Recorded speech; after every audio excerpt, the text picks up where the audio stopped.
ఈ సంవత్సరం సమర్పించే విశిష్ట పురస్కారాలతో కలిపి 56 మందికి పెద్దలకు రఘునాథ విశిష్ట పురస్కారాలను సమర్పించిన ఒక విశేష సంఖ్యకు చేరుతుంది 56.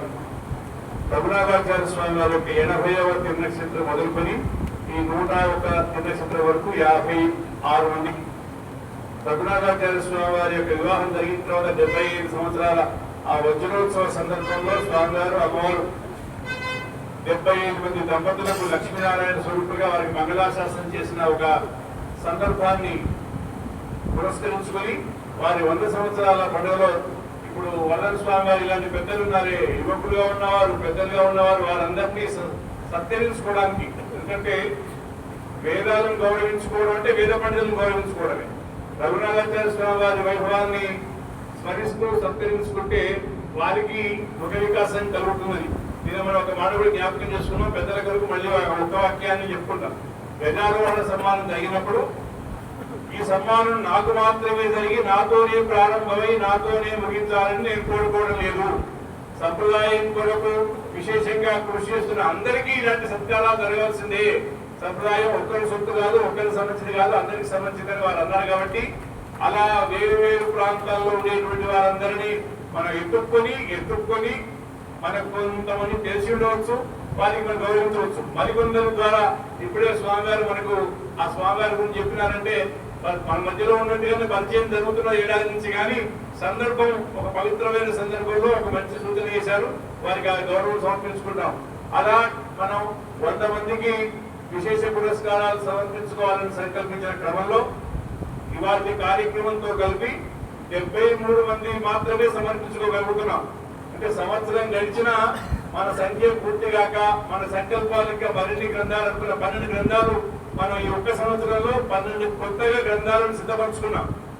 101వ సంవత్సరం కూడా ఈ శత జయంతి ఉత్సవాల్లో భాగంగా రాబోయే సంవత్సరంలో కూడా చాలా విశేష కార్యక్రమాలు జరిపి ఆ 108 మంది గౌరవించుకోవడం, మరిన్ని ఈ శ్రీరంగమంగళమణి గ్రంథాన్ని అన్ని ప్రాంతాల్లో ఉండే అందరి చేతుల్లోకి ఒక ఆధార్ కార్డు మన చేతిలో ఉన్నట్టుగా ఇది సంప్రదాయకులందరికీ అలా కొంచెం కరదీపికగా కరభూషణంగా హృదయాభరణంగా ఉండేట్టుగా ప్రచారం చేసుకునే కార్యక్రమాలు పెట్టుకున్నాం.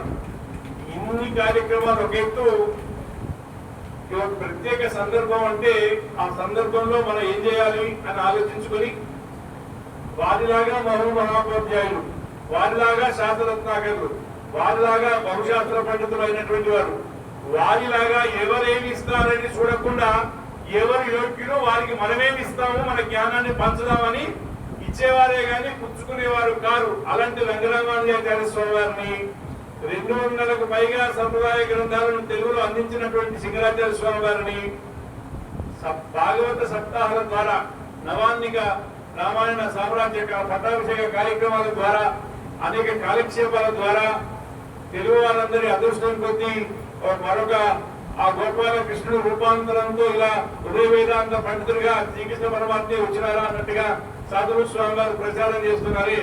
ఈ ముగ్గురిని ఈ 3 రోజుల కార్యక్రమంలో రోజొక్కరిని సేవించుకోవాలా, ముగ్గురు సేవించుకోవాలి. మీమాంసలో ఒకేసారి పండుగ 3వ రోజు ముగ్గురు అనుకున్నాం.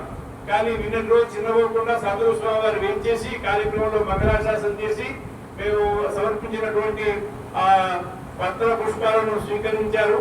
ఈ రోజు 2 పెద్దల్ని మనం సత్కరించుకునే కార్యక్రమం.